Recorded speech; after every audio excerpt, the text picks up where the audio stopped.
Neuroplasticity ಏನಿದು neuroplasticity ಅಂತ ನೀವು ಕೇಳೋದಾದ್ರೆ ನ್ಯೂರಾನ್ಸ್ ಅಂದ್ರೆ ಈ ಒಂದು ಜೀವಕೋಶಗಳು ಮಾನವನ ಮೆದುಳಿನಲ್ಲಿ ಈ ನ್ಯೂರಾನ್ಸ್ ಗಳು ನಮ್ಮ ಜೀವನ ಹಾಗೂ ಜೀವನವನ್ನು ಕಂಪ್ಲೀಟ್ ಆಗಿ ಕಂಟ್ರೋಲ್ ಆಗಿ ಇಟ್ಕೊಂಡಿರುತ್ತೆ. ನಾವು ಮಾಡುವಂತಹ ಪ್ರತಿಯೊಂದು ಆಕ್ಟಿವಿಟೀಸ್ ಕೂಡ ಈ ಒಂದು ನ್ಯೂರಾನ್ಸ್ ಗಳ ಮೇಲೆ ಡಿಪೆಂಡ್ ಆಗಿರುವಂತದ್ದು. ಆ ರಿವೈರಿಂಗ್ ಆಗ್ದಲೇ ವೈರಿಂಗ್ ರಾಂಗ್ ಪ್ರೋಗ್ರಾಮ್ ಮಾಡ್ಕೊಂಡು ಬಂದಿರೋದೇ ಬಹುತೇಕರಿಗೆ ಈ ಒಂದು ಸಮಸ್ಯೆಯನ್ನು ಕಾಡ್ತಿರುವಂತದ್ದು.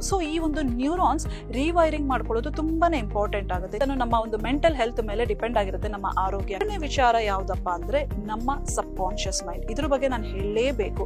ಚೈಲ್ಡ್ಹುಡ್ ಇಂದ ನಾವ್ ಏನನ್ನ ಪ್ರೋಗ್ರಾಮ್ ಮಾಡ್ಕೊಂಡು ಬಂದಿರ್ತೀವಿ ಅದೇ ರೀತಿಯಲ್ಲಿ ಅದೇ ಪ್ಯಾಟರ್ನ್ ಅಲ್ಲಿ ವರ್ಕ್ ಆಗ್ತಾ ಹೋಗುತ್ತೆ. ಈ ಒಂದು ಸಬ್ ಕಾನ್ಶಿಯಸ್ ಮೈಂಡ್ ಅನ್ನ ನಾವು ಪ್ರೋಗ್ರಾಮ್ ಹೇಗೆ ನಾವು ಚಿಕ್ಕ ವಯಸ್ಸಿಂದ ನಮ್ಮ ತಂದೆ ತಾಯಿಗಳು ಬೆಳೆಸಿರ್ತವೆ, ಕಾನ್ಶಿಯಸ್ ಮೈಂಡ್ ಮತ್ತೆ ಈ ಒಂದು ನ್ಯೂರಾನ್ಗಳ ಹೊಸ ಜೀವಕೋಶಗಳ ಒಂದು ಹೊಸ ಪಾತ್ವೆಯನ್ನ ಸೃಷ್ಟಿ ಮಾಡ್ಕೊಳ್ಳಿಕ್ಕೆ ಯಾವೆಲ್ಲ ಒಂದು ರೆಮಿಡೀಸ್ ಅಥವಾ ಮೆಥಡ್ಸ್ ಅಂತಾನೂ ಕೂಡ ಹೇಳ್ಬೋದು, ಇದನ್ನ ಫಾಲೋ ಮಾಡ್ಬೇಕು ಅಂತ ನಾನು ಹೇಳ್ತೀನಿ.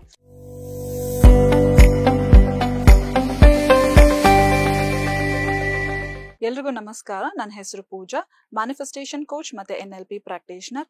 ಇವತ್ತು ನಿಮಗೋಸ್ಕರ ನಾನು ಹೆಲ್ತ್ ಬಗ್ಗೆ ಒಂದಷ್ಟು ಇನ್ಫಾರ್ಮೇಶನ್ ನಾನು ತಗೊಂಡ್ ಬಂದಿದ್ದೀನಿ. ಮೊದಲನೇದಾಗಿ ನ್ಯೂರೋಪ್ಲಾಸ್ಟಿಸಿಟಿ.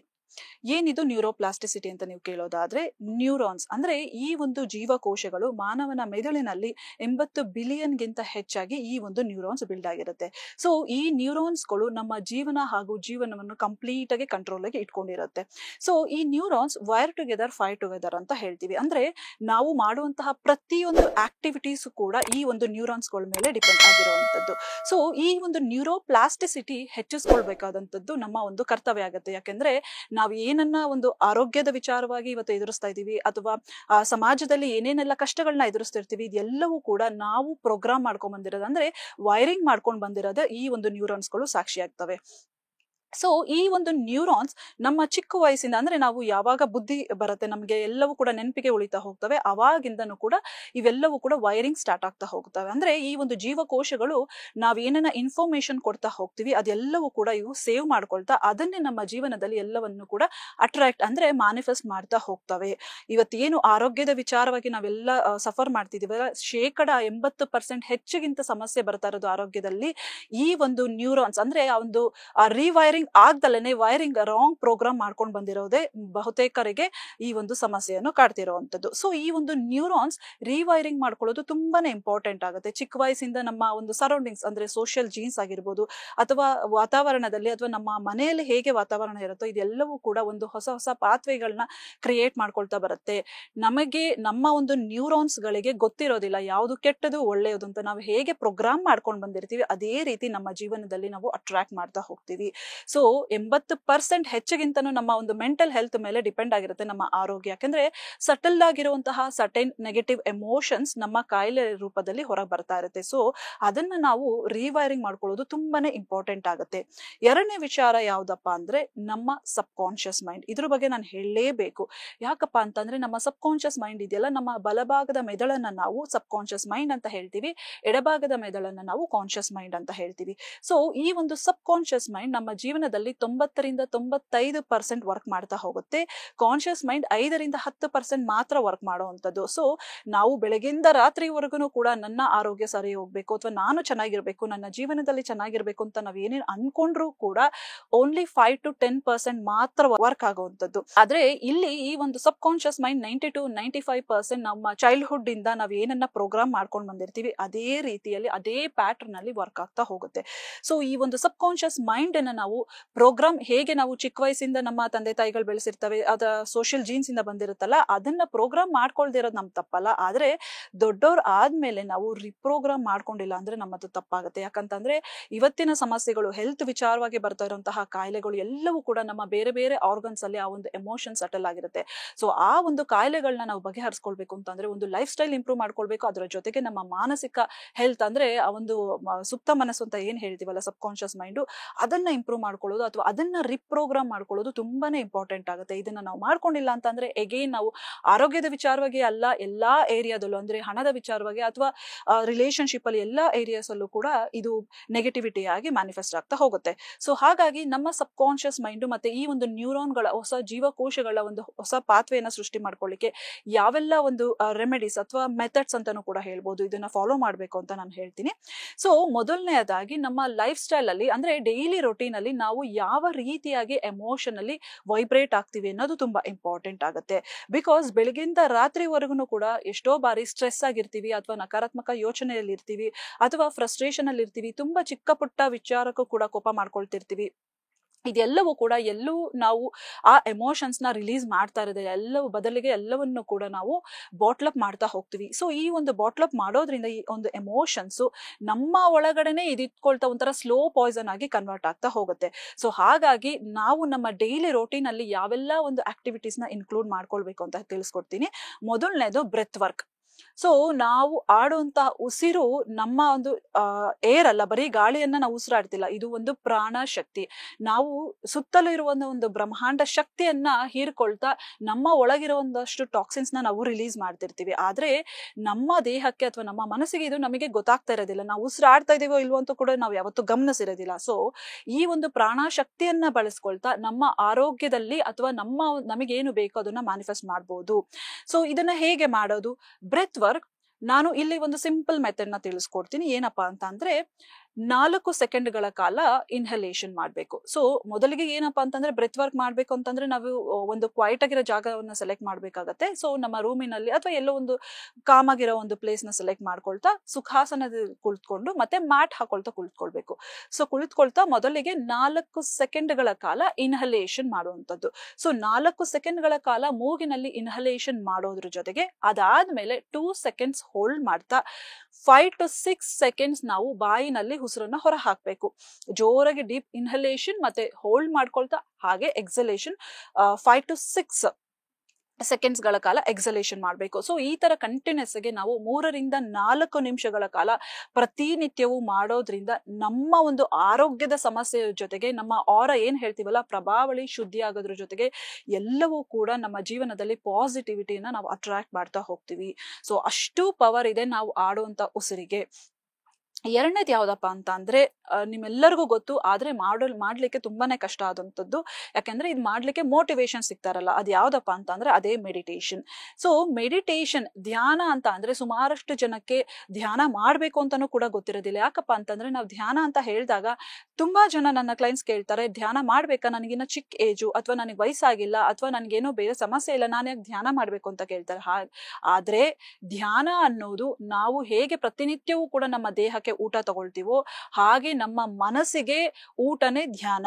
ಸೊ ಪ್ರತಿನಿತ್ಯ ಎಲ್ಲರೂ ಕೂಡ 5 ರಿಂದ 10 ನಿಮಿಷಗಳ ಕಾಲ ನಮ್ಮ ಉಸಿರನ್ನ ಫೋಕಸ್ ಮಾಡ್ತಾ ಕುಳಿತುಕೊಂಡಾಗ ನಮ್ಮಲ್ಲಿರೋ ಎಷ್ಟೋ ಒಂದು ನೆಗೆಟಿವ್ ಎಮೋಷನ್ ತಾನಾಗೆ ರಿಲೀಸ್ ಆಗುತ್ತೆ. ಅಂದ್ರೆ ಆ ಒಂದು ಗಾರ್ಬೇಜ್ ನಮಗೆ ಗೊತ್ತಿಲ್ದಲೇ ಇರಂಗೆ ಎಲ್ಲವೂ ಕೂಡ ಹೊರಟೋಗ್ತಾ ಹೋಗುತ್ತೆ. ಸೊ ಕ್ಲೆನ್ಸ್ ಆಗ್ತಾ ಹೋಗುತ್ತೆ. ಸೊ ತುಂಬಾ ತುಂಬಾ ಇಂಪಾರ್ಟೆಂಟ್ ಈ ಒಂದು ಧ್ಯಾನ. ಮೊದಲಿಗೆ ನಾವು ಬ್ರೆತ್ ವರ್ಕ್ ಮಾಡ್ಕೊಳ್ತೀವಿ, ಅದಾದ್ಮೇಲೆ ಧ್ಯಾನವನ್ನ ಮಾಡ್ಕೊಳ್ಳುವಂಥದ್ದು. ಕೆಳಗೆ ಮ್ಯಾಟ್ ಹಾಕೊಳ್ತಾ ಕುಳಿತುಕೊಳ್ತಾ ಧ್ಯಾನವನ್ನ 5 ರಿಂದ 10 ನಿಮಿಷಗಳ ಕಾಲ ಮಾಡುವಂಥದ್ದು. ಅದಾದ್ಮೇಲೆ ಮೂರನೇ ಪಾಯಿಂಟ್ ಹೇಳ್ತೀನಿ, ಅದ್ ಯಾವ್ದಪ್ಪ ಅಂತಂದ್ರೆ ಧನಾತ್ಮಕ ದೃಢೀಕರಣಗಳ ಬಗ್ಗೆ ಮಾತಾಡ್ತೀನಿ, ಅಂದ್ರೆ ಪಾಸಿಟಿವ್ ಅಫರ್ಮೇಶನ್. ಸೊ ನಾವು ಪ್ರತಿನಿತ್ಯವೂ ಕೂಡ ಹಲವಾರು ವಿಚಾರಗಳನ್ನ ನಾವು ಮಾತಾಡ್ತಾನೆ ಇರ್ತೀವಿ. ನಮಗೆ ಗೊತ್ತಿಲ್ದಲೇನೋ ಎಷ್ಟೋ ನೆಗೆಟಿವಿಟಿನ ನಾವು ಮಾತಾಡ್ತಿರ್ತೀವಿ. ಆದ್ರೆ ಬಾಯಿ ಬಿಟ್ಟು ಮಾತಾಡುವಂಥದ್ದು ಬರೀ ಮಾತಲ್ಲ, ನಮ್ಮ ಒಳಗಡೆನೂ ಒಂದು ವಾಯ್ಸ್ ಇದೆ, that is inner voice. So ಆ ಒಂದು ಇನ್ನರ್ ವಾಯ್ಸ್ ಹೇಗೆ ವರ್ಕ್ ಆಗುತ್ತೆ ಅಂತಂದ್ರೆ ಯಾವಾಗ್ಲೂ ಕೂಡ ನಮಗೆ ಕನ್ಫ್ಯೂಷನ್ ಮಾಡುವಂಥದ್ದು ಅಥವಾ ಎಲ್ಲೋ ಒಂದ್ ಕಡೆ ನಮ್ಮನ್ನ ದಾರಿ ತಪ್ಪಿಸೋ ಲೆವೆಲ್ಗೆ ನಮಗೆ ಗೈಡ್ ಮಾಡ್ತಾ ಹೋಗುತ್ತೆ. ಯಾಕೆ ಅಂತಂದ್ರೆ ನಾವು ಆ ರೀತಿ ಪ್ರೋಗ್ರಾಮ್ ಮಾಡ್ಕೊಂಡಿರ್ತೀವಿ. ಹಾಗಾಗಿ ನಮ್ಮದೇ ಆದಂತಹ ಮೈಂಡ್ ನಮಗೆ ಕನ್ಫ್ಯೂಷನ್ ನ ಹುಟ್ಟಿಸುತ್ತೆ, ನಮ್ಮದೇ ಆದಂತಹ ಮೈಂಡ್ ನಮಗೆ ತಪ್ಪು ಮಾಹಿತಿನ ಕೊಡ್ತಾ ಹೋಗುತ್ತೆ. ಸೊ ಈ ಒಂದು ಇನ್ನರ್ ವಾಯ್ಸ್ ನಾವು ಏನಾರೋ ವಿಚಾರನ ಯೋಚನೆ ಮಾಡ್ಬೇಕಾದ್ರೆ ತುಂಬಾ ನೆಗೆಟಿವ್ ಆಗಿ ಮಾತಾಡ್ತಾ ಇರುತ್ತೆ. ಒಳಗಡೆನೆ ನಾವು ಎಲ್ಲರೂ ಕೂಡ ಮಾತಾಡ್ಕೊಳ್ತಿರ್ತೀವಿ. ಸೊ ಈ ಒಂದು ನೆಗೆಟಿವ್ ವಾಯ್ಸ್ ನಾವು ಯಾವಾಗ ಪಾಸಿಟಿವ್ ಆಗಿ ಕನ್ವರ್ಟ್ ಮಾಡ್ತೀವಿ ಅಂದ್ರೆ ಕಾನ್ಶಿಯಸ್ ಆಗಿ ಇಟ್ಕೊಳ್ತಾ ನಾವು ಪಾಸಿಟಿವ್ ಆಗಿ ಕನ್ವರ್ಟ್ ಮಾಡ್ಬೇಕು.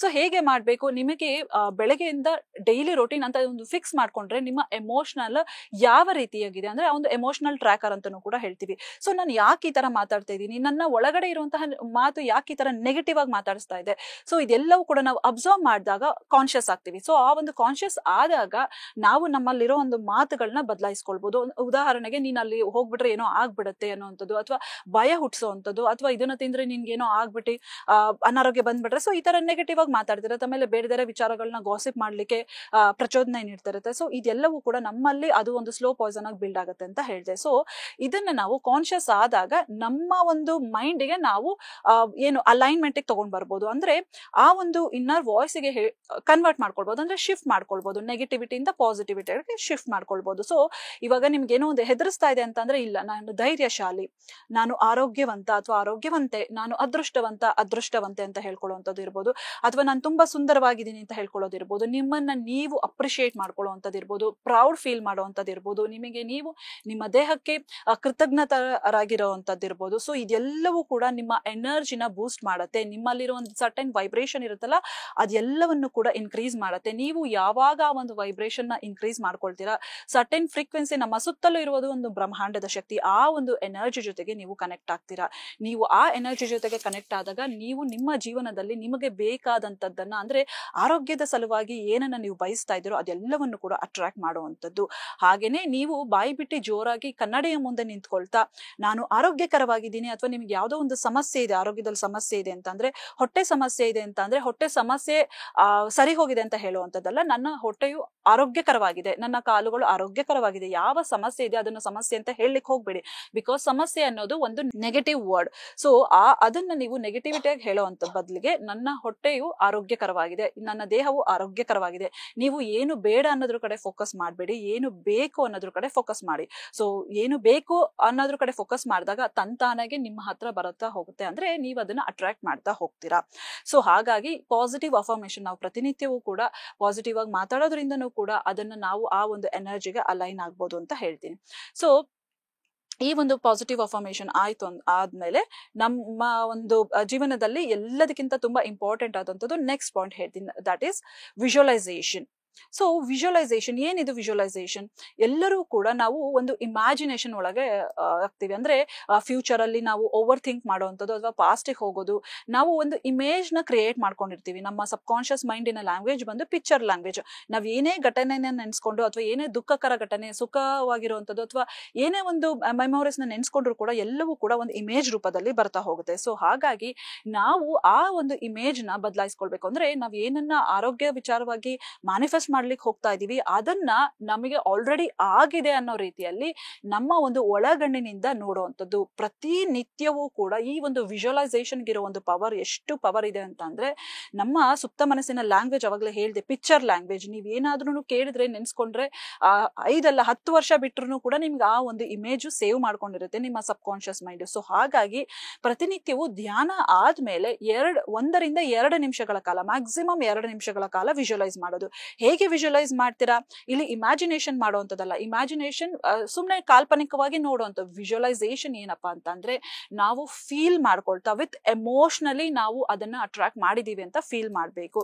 ಹೇಗೆ ನಾವು ಒಂದು ನಿಂಬೆಹಣ್ಣ ಕಟ್ ಮಾಡಿ ನಮ್ಮ ಬಾಯಲ್ಲಿ ಇಟ್ಕೊಂಡಿದೀವಿ ಅಂತ ಅಂದಾಗ ಹೇಗೆ ಮೈ ಜುಮ್ ಅನ್ನತ್ತೋ, ಅಥವಾ ಬಾಯಲ್ಲಿ ನೀರ್ ಬರುತ್ತೋ, ಅದೇ ತರ ನಾವು ಫೀಲ್ ಮಾಡುವಂಥದ್ದು. ಅಂದ್ರೆ ನಮ್ಗೇನು ಬೇಕು, ನನ್ನ ಆರೋಗ್ಯ ಅಥವಾ ನನ್ನ ದೇಹ ತುಂಬಾನೇ ಆರೋಗ್ಯಕರವಾಗಿದೆ. ಸೊ ನಾನು ಆರೋಗ್ಯಕರವಾಗಿದ್ದಾಗ ಏನೇನೆಲ್ಲ ಮಾಡ್ಬೋದು, ಟ್ರೆಕ್ಕಿಂಗ್ ಹೋಗ್ತೀರಾ, ಅಥವಾ ಜಾಗಿಂಗ್ ಹೋಗ್ತೀರಾ, ಅಥವಾ ಜಿಮ್ಮಿಗೆ ಹೋಗ್ತೀರಾ, ಅಥವಾ ಬೇರೆ ಬೇರೆ ಏನೇನು ನಿಮಗೆ ಆಸೆ ಇದೆ ಮಾಡ್ಲಿಕ್ಕೆ, ಏನನ್ನ ತಿನ್ಬೇಕು ಅಂತ ಆಸೆ ಇದೆ, ಅದನ್ನ ನೀವು ಕಣ್ಣು ಮುಚ್ಕೊಳ್ತಾ ಒಳಗಣ್ಣಿನಿಂದ ಆಲ್ರೆಡಿ ನಾನು ಅದನ್ನ ಮಾಡ್ತಾ ಇದ್ದೀನಿ ಅನ್ನೋ ರೀತಿಯಲ್ಲಿ ನಿಮ್ಮ 5 ಸೆನ್ಸಸ್ ನ ವರ್ಕ್ ಮಾಡಬೇಕು. ಕಣ್ಣು, ಮತ್ತೆ ಕಿವಿ, ಮೂಗು, ಬಾಯಿ, ಹಾಗೆ ಸ್ಪರ್ಶ, ಇದೆಲ್ಲವನ್ನು ಕೂಡ 5 ಸೆನ್ಸಸ್ ನ ಬಳಸ್ಕೊಳ್ತಾ ನೀವು ಯಾವಾಗ ಅದನ್ನ ಫೀಲ್ ಮಾಡ್ಕೊಳ್ತಾ ನೋಡ್ತೀರಾ, ಸೊ ನಿಮ್ಮ ಒಳಗಣ್ಣಿನಿಂದ ಹಾಗೇನೆ ಆ ಒಂದು ಆರ್ಟಿಫಿಷಿಯಲ್ ಇಮೇಜಸ್ ನ ನೀವು ಯಾವಾಗ ನಿಮ್ಮ ಸಬ್ ಕಾನ್ಶಿಯಸ್ ಮೈಂಡಿಗೆ ಕಲಿಸ್ತಾ ಹೋಗ್ತೀರಾ, ನಿಮ್ಮ ಜೀವನದಲ್ಲಿ ನೀವು ಅನ್ಕೊಂಡಿರುವಂತಹ ಆರೋಗ್ಯವನ್ನ ಪಡಿಬಹುದು. ನೀವು ಅನ್ಕೊಂಡಿರುವಂತಹ ದೇಹ ಸ್ಥಿತಿ, ಅಂದ್ರೆ ಏನು ಫಿಟ್ ಆಗ್ಬೇಕು ಅನ್ಕೊಂಡಿರ್ತಾರೋ, ಅಥವಾ ಏನು ಹೆಲ್ದಿಯಾಗಿ ನಾನು ಈ ಒಂದು ಅಚೀವ್ಮೆಂಟ್ ಮಾಡ್ಬೇಕು ಅನ್ಕೊಂಡಿರ್ತೀವಿ, ಅದೆಲ್ಲವನ್ನು ಕೂಡ ಮಾಡ್ಲಿಕ್ಕೆ ಸಾಧ್ಯ ಆಗುತ್ತೆ. ಸೊ ಹಾಗಾಗಿ ಈ ಒಂದು ವಿಜುವಲೈಸೇಷನ್ ತುಂಬಾನೇ ಇಂಪಾರ್ಟೆಂಟ್ ಆಗುತ್ತೆ. ಹಾಗೆ ನೆಕ್ಸ್ಟ್ ಪಾಯಿಂಟ್ ಬರ್ತೀನಿ, 5th ಪಾಯಿಂಟ್. ತುಂಬಾ ಲೈಕ್ ಸಿಂಪಲ್ ಅನ್ಸ್ಬೋದು, ಆದ್ರೆ ಪವರ್ಫುಲ್. So gratitude ಸಲ್ಲಿಸಲೇಬೇಕು. ನಾವು ಏನು ಇವತ್ತು ಜೀವನದಲ್ಲಿ ಇದೀವಿ ಅದೆಲ್ಲದಕ್ಕೂ ಕೂಡ ಗ್ರೇಟ್ಫುಲ್ ಆಗಿರೋದು ತುಂಬಾ ಇಂಪಾರ್ಟೆಂಟ್ ಆಗುತ್ತೆ. ಸೊ ನಮ್ಮ ವರ್ಲ್ಡ್ ಅಲ್ಲಿ ಮೋಸ್ಟ್ ಪವರ್ಫುಲ್ ವರ್ಡ್ ಯಾವುದು ಗೊತ್ತಾ? That is thank you. Thank you ಅನ್ನೋದು ತುಂಬಾನೇ ಒಂದು ಹೈ ಫ್ರೀಕ್ವೆನ್ಸಿಯ ವರ್ಡ್. ನೀವು ಅದಕ್ಕೆ ಎಷ್ಟು ಆ ಒಂದು ವೈಬ್ರೇಷನ್ ಅಲ್ಲಿ ಇರ್ತೀರೋ, ಪ್ರತಿನಿತ್ಯವೂ ಕೂಡ ನಿಮ್ಮ ದೇಹಕ್ಕೆ, ನಿಮ್ಮ ಗುರುಗಳಿಗೆ ಅಥವಾ ನಿಮ್ಮ ಒಂದು ಆಹಾರಕ್ಕೆ, ಕುಡಿಯುವ ನೀರಿಗೆ ಥ್ಯಾಂಕ್ ಯು ಹೇಳೋದ್ರಿಂದ ಅತ್ಯದ್ಭುತವಾದಂತಹ ಒಂದು ಫಾಸ್ಟ್ ರಿಸಲ್ಟ್ಸ್ ನ ನೀವು 10x ಫಾಸ್ಟರ್ ಆಗಿ ಕೆಲಸ ಮಾಡುತ್ತೆ ಈ ಒಂದು ವರ್ಡ್. ಸೊ ಹಾಗಾಗಿ ಪ್ರತಿನಿತ್ಯವೂ ನೀವು ಹೇಳೋದ್ರಿಂದ ನಿಮ್ಮ ಜೀವನದಲ್ಲಿ ಎಲ್ಲವೂ ಕೂಡ ಜಾಸ್ತಿ ಟೈಮ್ ಯಾವುದೂ ಹಿಡಿಯೋದಿಲ್ಲ. 15 ನಿಮಿಷದ ಒಳಗಡೆ ನೀವೆಲ್ಲವನ್ನು ಕೂಡ ಮುಗಿಸ್ಕೊಳ್ತಾ ಹೋಗ್ಬೋದು. ಸೊ ಹಾಗಾಗಿ ಈ ಒಂದು ಮೆಥಡ್ಸ್ ನಿಮ್ಮೆಲ್ಲರಿಗೂ ಕೂಡ ಸಹಾಯ ಆಗುತ್ತೆ ಅಂತ ಭಾವಿಸ್ತೀನಿ. ನಮಸ್ಕಾರ. ಲೇಟೆಸ್ಟ್ ಹಾಗೂ ಇಂಟ್ರೆಸ್ಟಿಂಗ್ ಸುದ್ದಿಗಳಿಗಾಗಿ ಬಾಸ್ ಟಿವಿ ಕನ್ನಡ ಚಾನೆಲ್ನ ಸಬ್ಸ್ಕ್ರೈಬ್ ಮಾಡಿ. ಹಾಗೆಯೇ ಬೆಲ್ ಐಕಾನ್ ಪ್ರೆಸ್ ಮಾಡಿ. ಇದರ ಜೊತೆಗೆ ಫೇಸ್ಬುಕ್, ಇನ್ಸ್ಟಾಗ್ರಾಮ್, ಎಕ್ಸ್ ನಲ್ಲೂ ಮಿಸ್ ಮಾಡದೆ ಫಾಲೋ ಮಾಡಿ.